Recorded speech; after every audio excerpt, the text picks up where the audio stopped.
House Intelligence Committee Chair Mike Roger calls it a sheer level of incompetence. What or who is he talking about? Congressman Rogers joins us. Good evening, sir. Greta, great to see you. Nice to have you. So sheer level of incompetence, what were you referring to? Well, the level of security on this website is not even up to minimal standards in the private sector. And when you talk about the sheer sensitivity of the information that the hub has access to, so think about all of these different servers with really sensitive information goes to the hub. None of it has been stress tested. So they're adding new code constantly, which hasn't been vetted appropriately. And every time you add new code, it changes the ecosystem of the security of the entire website. None of that has been tested. So we know that this thing gets hit thousands of times a day by people trying to get in and get access, unauthorized access. They have no coordinated effort on every single day to try to monitor and track that. Matter of fact, they could not even provide someone, CMS and HHS, the two folks that are responsible for the healthcare.gov website, couldn't even provide someone in a classified setting to come up and talk about the breaches of which they know have happened.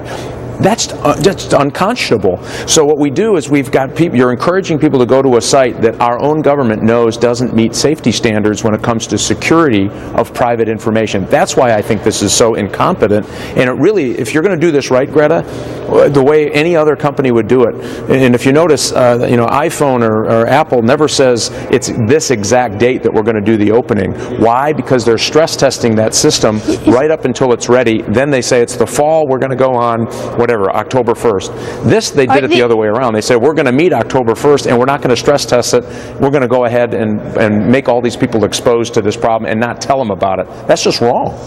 Well, here's what I don't understand. We just had an expert on who shares the same views you do. He testified before Congress, and he and the three others had said that the security of this site was just, disgraceful. What I don't understand is that why do you think that Secretary Sebelius and President Obama are so forceful in their advocacy of this website in light of what you say and what these experts say about the security of information on that website? I think they're married to this political timeline. I think they believe that their politics is mired in the success of the website, let alone what you think of the healthcare product once it gets working.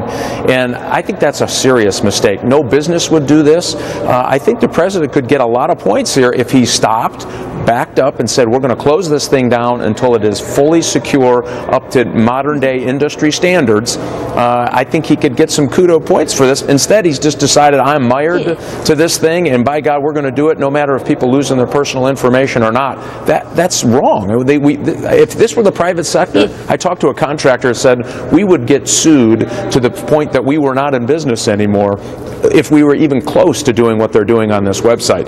That's a pretty good indication we shouldn't be doing it.